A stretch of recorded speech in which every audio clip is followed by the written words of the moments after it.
কল্পনা করুন মাঝরাতে আপনি আপনার বন্ধুদের নিয়ে একটা পুরনো হোটেলে ফেঁসে গেছেন। চারদিকে ঘন কুয়াশা, কল খুললে পানির বদলে রক্ত পড়ছে, আর পাশের রুম থেকে ভেসে আসছে কারো কান্নার শব্দ। কিন্তু ভয়ের চোটে যখন আপনি চিৎকার দিতে যাবেন, তখনই ঘটলো এমন এক অদ্ভুত আর হাসির কাণ্ড, যেটা দেখে আপনার ভয় তো দূর, উল্টো হাসতে হাসতে পেট ফেটে যাবে। হ্যাঁ বন্ধুরা, আজ আমরা কথা বলবো Taiwanese horror comedy movie secrets in the hot spring নিয়ে, যেখানে ভয় আর হাসি হাত ধরাধরি করে চলে। চলুন দেখি সেই অভিশপ্ত হোটেলে 3 বন্ধুর সাথে আসলে কি হয়েছিল। গল্পের শুরু হয় জিয়াওকিন নামের এক তরুণকে নিয়ে। সে দেখতে বেশ কিউট, কিন্তু মনে মনে ভীষণ ভীতু।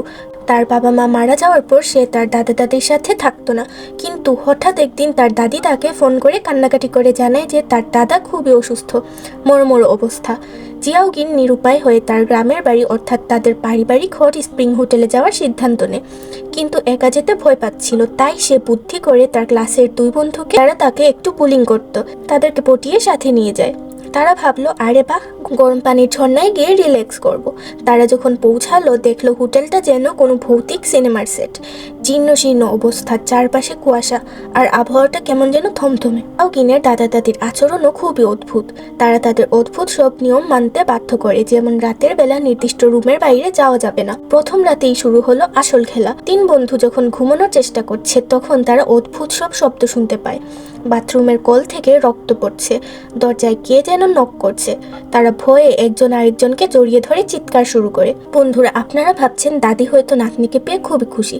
একদমই না। মাঝরাতে দাদি যখন অদ্ভুত সব আচার আচরণ শুরু করে আর জিয়াওকিন বন্ধুদের ঘরে উকি দেয়, তখন মনে হবে দাদি নিজেই হয়তো কোনো অতৃপ্ত আত্মা। এখানে তাদের বোকামি আর রিয়াকশনগুলো এত ফানি, তারা ভূত তাড়ানোর জন্য যেসব আজগুবি বুদ্ধি করে সেগুলোই মুভির প্রাণ। হোটেলের মাঝখানে একটা বড় গরম পানির ঝর্ণা আছে। জিয়াওকিন খেয়াল করে রাতে সেই ঝর্ণার চারপাশে অদ্ভুত সব ছায়া ঘুরে। সবচেয়ে ভয়ঙ্কর আর ফানি টুইস্টটা আসে তখন, যখন 3 বন্ধু আরাম করে গরম পানিতে গোসল করতে নামে। কিন্তু হঠাৎ জিয়াওকিন অনুভব করে পানির নিচ থেকে কেউ তার পা টেনে ধরেছে। সে যখন চিৎকার দিয়ে ওঠে, তখন তার বন্ধুরা ভাবে সে মজা করছে, কিন্তু একটু পরেই যখন পানির নিচ থেকে এক গুচ্ছ লম্বা চুল ভেসে ওঠে, তখন তাদের পালানোর দৃশ্যটা দেখলে আপনি হাসবেন নাকি ভয় পাবেন সেটা বুঝতে পারবেন না। তারা নিশ্চিত হয় যে এই হোটেলে শুধু তারা মানুষ নয়, অন্য কিছুও আছে।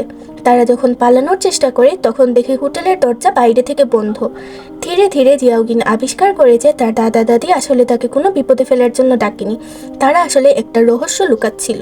মুভির শেষে দেখা যায় সেই ভূতগুলো আসলে বাইরের কেউ না, তারা জিয়াওকিনের জীবনের সাথে গভীরভাবে জড়িত। কেন তারা এই হোটেলে আটকে আছে, জিয়াওকিনের বাবা মার মৃত্যুর সাথে এই হোটেলের কি সম্পর্ক, সেটিই হচ্ছে সবচেয়ে বড় চমক। ভয়ের হাসির পর শেষ দৃশ্যটা আপনাকে কাঁদিয়ে দেবে।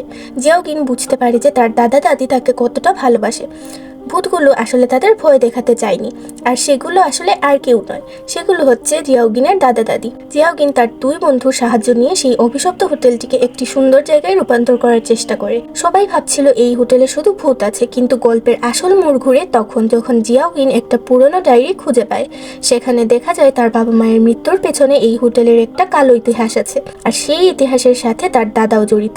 কিন্তু দাদা কি সত্যিই ভিলেন, নাকি তিনি কাউকে আড়াল করার চেষ্টা করছেন? এই রহস্যটাই মুভিটাকে সাধারণ হরর মুভি থেকে আলাদা করেছে।